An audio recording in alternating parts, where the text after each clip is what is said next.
Lulu the Firefly's First Flight, a soft, glowing tale about finding courage, wonder, and the light within.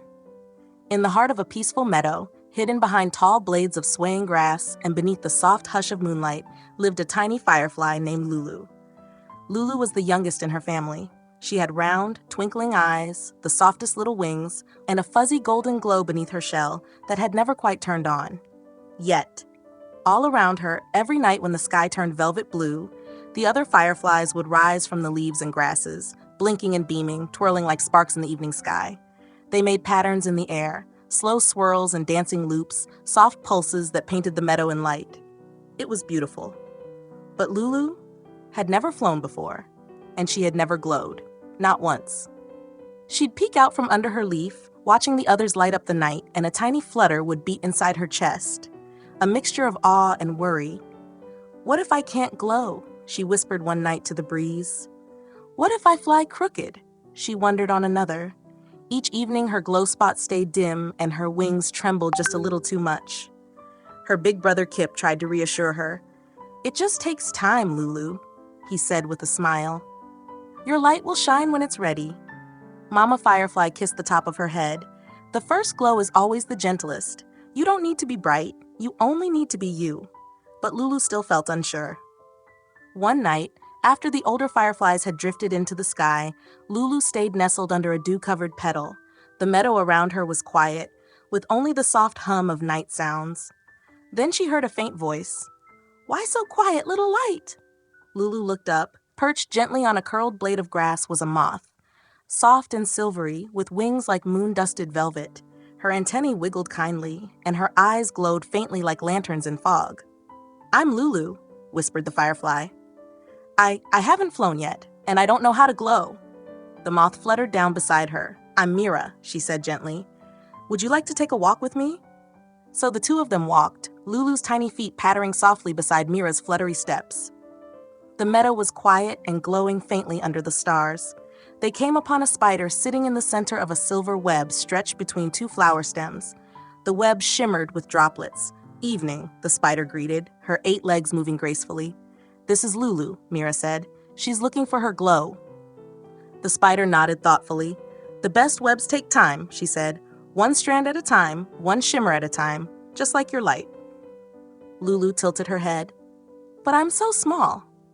The spider smiled with her many eyes. "So are stars." They walked on, deeper into the meadow, where the grass was taller and the flowers seemed to hum in their sleep. A cricket was playing a soft tune on his wings, chirp, chirp, chirp. He paused as they passed and gave a polite bow. "Lovely night for finding light." "You've seen fireflies before?" Lulu asked. "Oh yes," the cricket said. "They float like music notes, lighting the air to my songs." "I'm afraid I won't shine." "Shine?" he chuckled. "You already do right now, in your wondering, in your hope."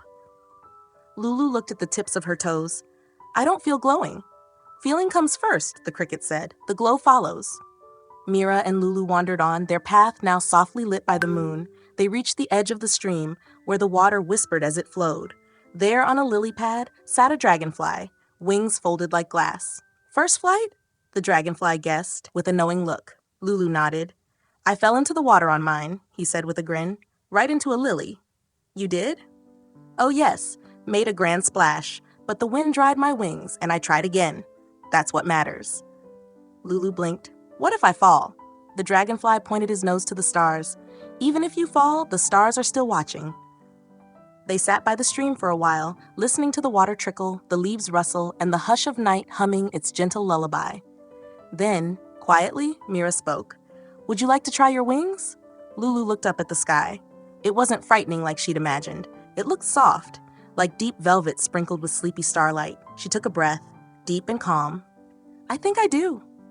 Mira led her to a mossy log, just high enough to lift her from the grass. "Here," she said softly. "You don't need to fly far, just a flutter."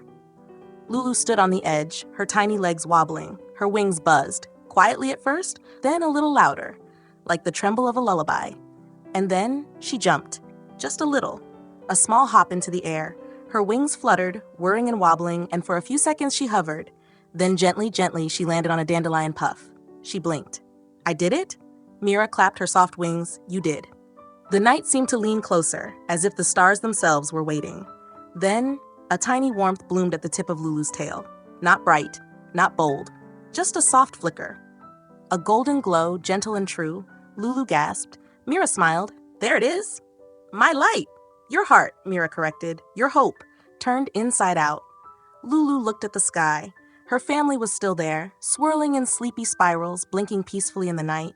She took a deep breath, then rose, slowly, gently. She floated past blades of grass and soft petals, past the top of a daisy and the curl of a fern, and then she flew.